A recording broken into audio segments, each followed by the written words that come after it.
This is a catheter, and it is not your friend.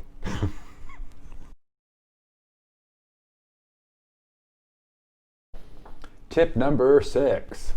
This is one of those tips that there's no possible way that anybody would have been able to know about this unless you actually had a catheter put in, because that's the only way that I would have found out that this was something that was a really actually pretty important tip.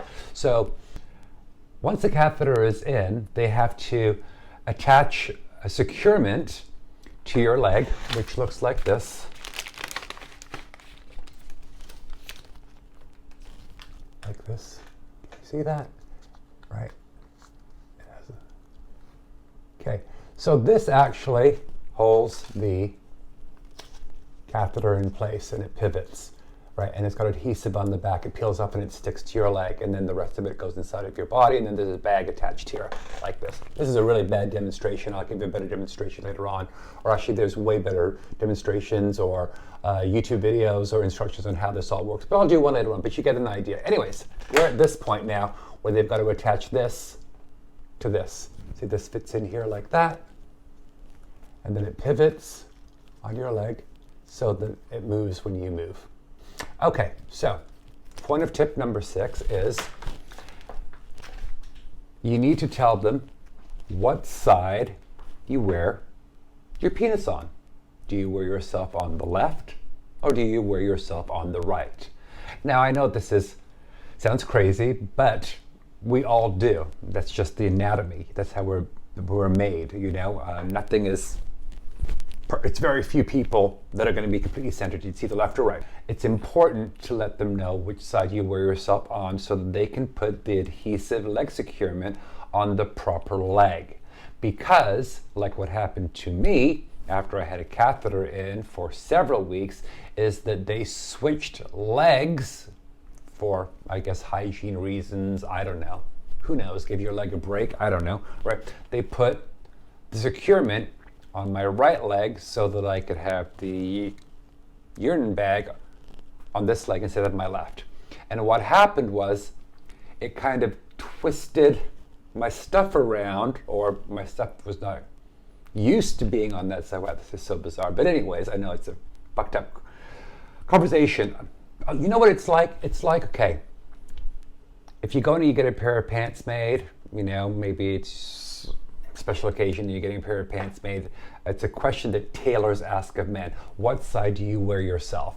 And basically, it's to allow more ease, or when they're sewing, you know, it's just like, you know, it's a whole thing, right, that they do. And so I found that it really applies the same thing with asking them to put it on the side that you wear yourself on. Because it kind of turned all my stuff kind of in an awkward position, or it was not necessarily awkward, it wasn't like it was upside down or anything like that, it's just that it didn't feel comfortable. It actually caused more pain, and this is an already painful situation. Having the catheter in, and now they're adding more pain because things kind of just twisted around, and I had to go home with this on the right leg, and let me tell you, it was not a good feeling at all. It was actually more painful than the one that I had before, if that was even freaking possible, which it was. And so when I got home, I was like, to hell with that. I don't care why they're moving it from one side to the other. My leg looks fine. I'm not getting like a rash. So I peeled it off and I put it on the other leg. And let me tell you, immediately felt better. That pain that was up here went to here, where it normally is. So it was livable. So tell them which side you wear yourself on, because they would never know to ask that, because they've never had it in, and it makes a world of difference.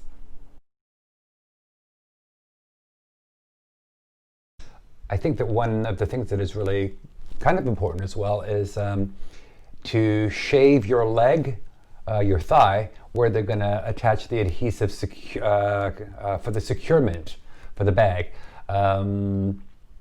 On top of all the pain that you're going through, this leg securement thing that you're going to have to take off periodically, you know, it goes back to what I was talking about, switching from the left to the right.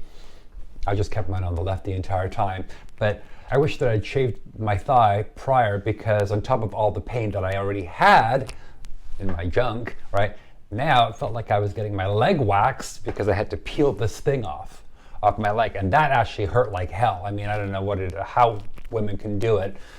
Us guys, it's just like getting a wax. Like it just hurt. Maybe you can bring a razor with you and do it at the urologist prior. Take you like 3 seconds to shave that part of your leg, so that when you go to change it, you're not ripping the hair out of your leg. So that's one of the other tips. Tip number 7. Once you're all catheterized, once you're all ready to go, it's really, really important that you take as many notes as possible. Actually, maybe this should have been at the very beginning.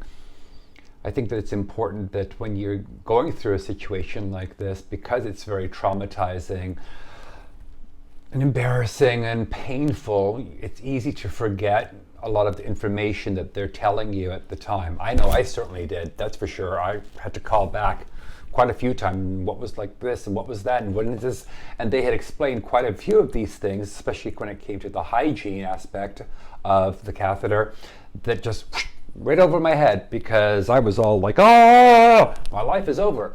And so I just didn't get any of the information that they were giving to me. So I thought of it now, and it actually would be a great thing is if you asked your urologist or asked the nurse if you could, not necessarily video,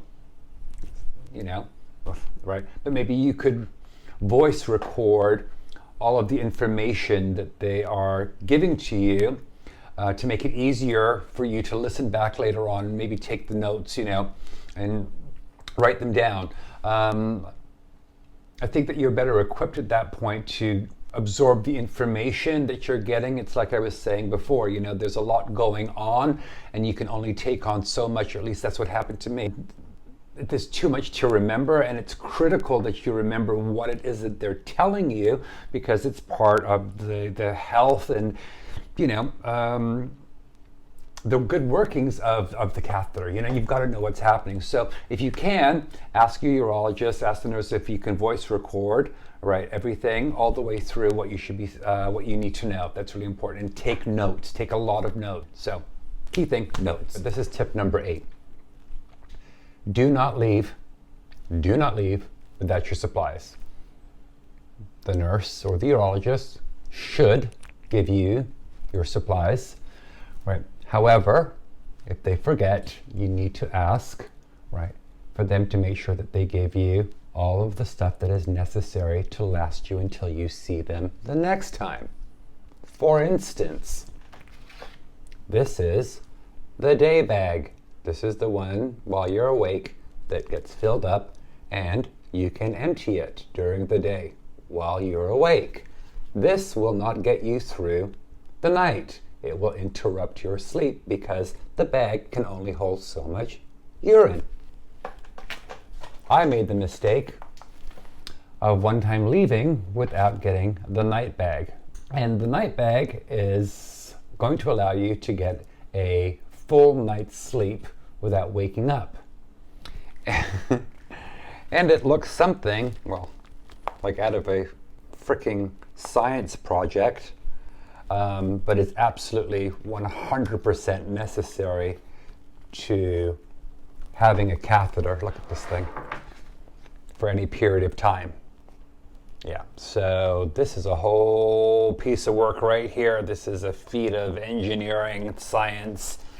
Yeah, it's got like a little tube on it, look like it's got a little spout on it, So do not leave without this, or else you will be up all night long emptying that bag, because it will fill up and turn into like a pee pillow in the middle of the night, and you won't get a good night's sleep. So make sure that this is one of the key things, is that you ask for them for a night bag.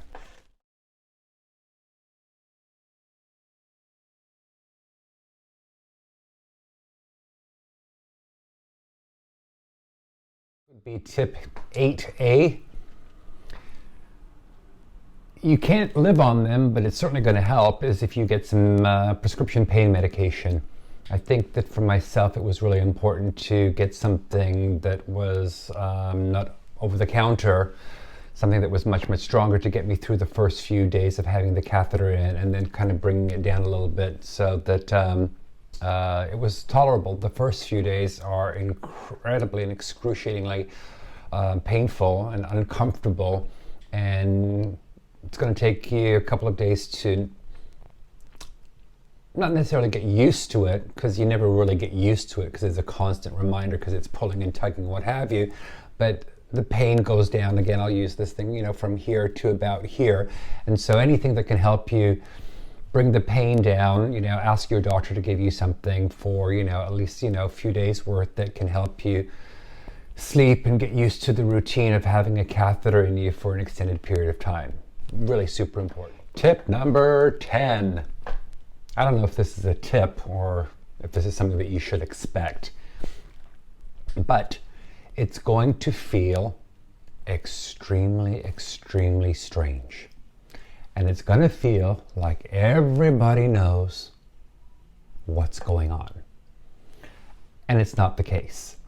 First of all, the sensation that you have normally to want to go to the bathroom is not going to be there, because the catheter has taken over emptying your bladder. So that sensation that you had before, oh, I've got to go to the bathroom, and you make your way to the bathroom, is no longer there.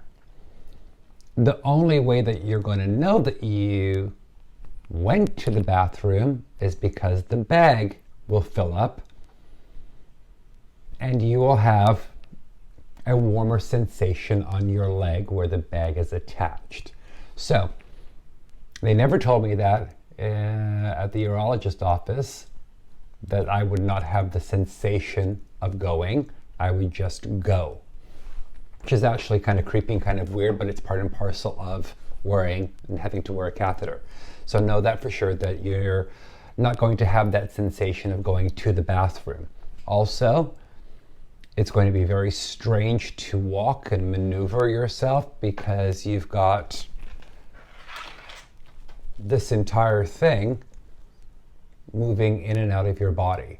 So you're very well aware of it. You can actually feel it inside of your body moving, right? And that's going to take some getting used to, if at all. Just know that there's going to be that sensation that something is inside of you. Like if you clench your butt cheeks together, you're going to feel this thing. When you sit down, you're going to feel this thing. When you walk, you're going to feel this thing. And you're either going to feel it at the tip or in your taint. Can I say that? It feels like it's going past your taint, but you're going to feel it. So that's something that they never told me that I wished I would, because it's something that I had to get used to. And nobody said that, listen, what did I expect? It's 14 inches inside of, your body that shouldn't be there, but it's there. So it's going to feel strange. Thanks for watching. I hope you found the tips helpful. Hope you learned something new. Hope I'm able to help alleviate some of the pain and suffering. And good luck with everything. I will definitely be posting some more videos. I have a ton more tips and tricks to help you get through this situation. So hang in there, stay safe, and we'll see you soon.